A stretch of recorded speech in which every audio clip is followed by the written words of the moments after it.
अजीत डोभाल अचानक से म्यांमार क्यों पहुंचे हैं और ये भारत के लिए बहुत ज्यादा महत्वपूर्ण क्यों हो रहा है। तो वहीं दूसरी तरफ 80% तक दुश्मनों के विमानों को निशाना बना दिया है S-400 ने। जियोपॉलिटिक्स में बहुत कुछ चल रहा है, हमेशा की तरह जानने को मिलेगा बहुत कुछ।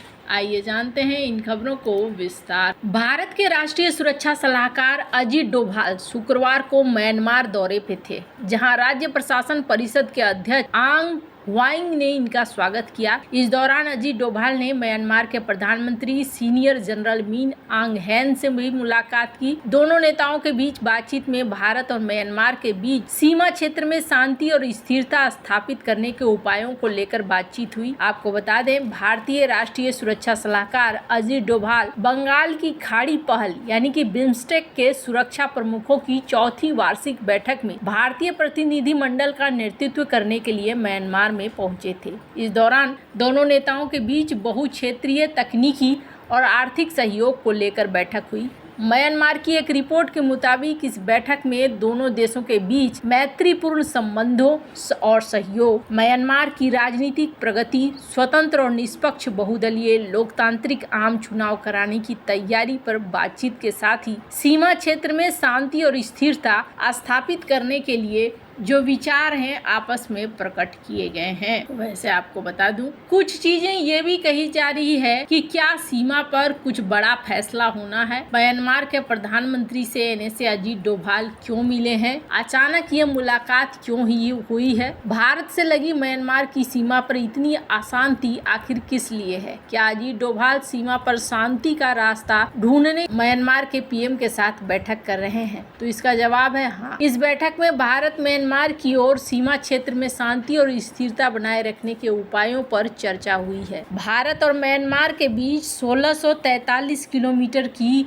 लंबी सीमा है, जो मिजोरम, मणिपुर, नागालैंड और अरुणाचल प्रदेश से होकर गुजरती है और इस वक्त म्यांमार एक बहुत बड़ा और इम्पोर्टेंट जगह बन चुका है, जिसकी वजह से यहाँ पर इनका जाना बेहद जरूरी हो रहा है। हाल ही में एक खबर आई थी जिसमें ये कहा गया था कि चाइना से लगते हुए जो क्षेत्र हैं वहाँ पर विद्रोही गुटों ने बड़ा कब्जा कर लिया है और इस कब्जे के बाद चाइना के हाथ में बढ़त भी हो सकती है और नहीं भी हो सकती। ऐसा माना जा रहा है कि चाइना इनका इस्तेमाल कर रहा है, इस सिविल वॉर का इस्तेमाल कर रहा है। दुनिया भर में इसको लेकर बैठकें भी हो रही है और कहा जा रहा है कि इस सिविल वॉर का एंड होना चाहिए, ये सिविल वॉर अब खत्म होना चाहिए। ऐसा नहीं कि लगातार ये चलता रहना चाहिए। मिजोरम में बड़ी संख्या में वहाँ से भाग भाग कर लोग आए हैं जो यहाँ पर भारत में घुसे हुए हैं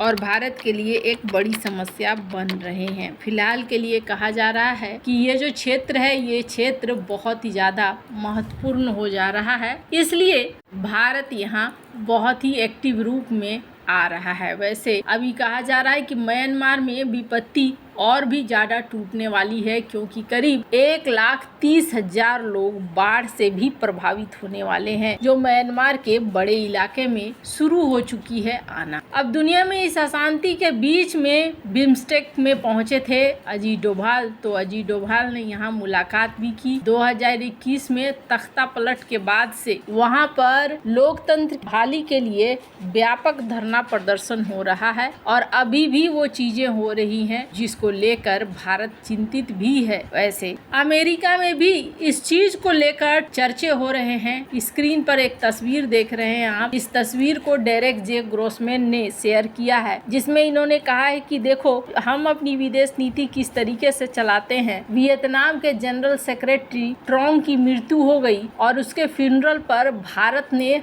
अजीत डोभाल को भेजा, जबकि ब्लिंकन वहां पहुंचने वाले थे और ब्लिंकन नहीं पहुंचे। ब्लिंकन ने इजरायली पीएम से मिलना ज्यादा जरूरी समझा। अब ये आसपास का क्षेत्र भारत के लिए बहुत ज्यादा महत्वपूर्ण हो जाता है। इसलिए भारत इस मामले में बहुत ज़्यादा एक्टिव भी है। वहीं दूसरी तरफ भारत के S-400 को लेकर एक बड़ी खबर आ रही है। भारत के Sudarshan S-400 air defence missile system ने एक बड़ी सफलता हासिल की है। दरअसल सुदर्शन S-400 सिस्टम ने अभ्यास के दौरान दुश्मन के पैकेज के 80% लड़ाकू विमानों को निशाना बनाया है। भारत की हवाई सुरक्षा के लिहाज से इसे काफी महत्वपूर्ण माना जा रहा है। ये अभ्यास भारतीय वायुसेना द्वारा किया गया, जिसमें वायुसेना ने S-400 हवाई सुरक्षा सिस्टम की एक स्क्वाड्रन तैनात की। इस अभ्यास का मकसद S-400 एयर डिफेंस सिस्टम की क्षमताओं को जांचना था। अभ्यास में वायुसेना के लड़ाकू विमानों ने बतौर दुश्मन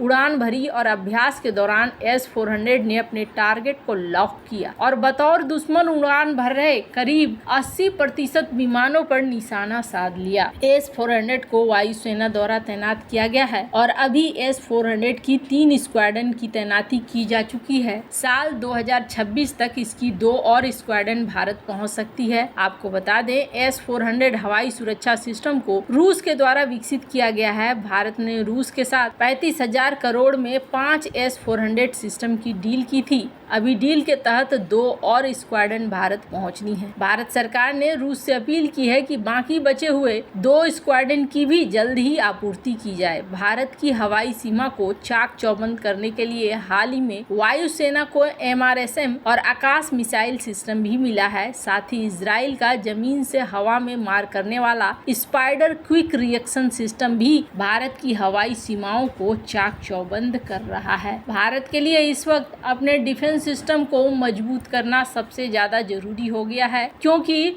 जिस तरीके से पाकिस्तान हो या चाइना हो अपने विमानों की रफ्तार बढ़ा रहे हैं, ये भारत के लिए बहुत ज्यादा जरूरी हो गया है कि भारत अपनी सीमाओं को सुरक्षित करे। आपको याद होगा, अजीत डोभाल ने एक बात कही थी और कहा था कि हमें सबसे अच्छा लगा यही कि ईरान ने हमला किया, तो ईरान के हमले के बाद ये देखने को मिला कि इजराइल ने अपने आप को बहुत ही अच्छे से संभाल लिया और 99% उन हथियारों को आखिरकार बर्बाद कर दिया। तो ये ऐसा ही डिफेंस सिस्टम होना चाहिए किसी भी देश का, और यही चीज को लेकर भारत अपने भी मिसाइल डिफेंस सिस्टम को तैयार कर रहा है। वैसे आपको बता दें, भारत जैसे ही S-400 डिफेंस सिस्टम को तैयार कर रहा है, पाकिस्तान इसकी तोड़ फतह 2 मिसाइल का परीक्षण कर रहा है, जिसके बाद कई तरह के प्रश्न उठते हैं कि क्या फतह 2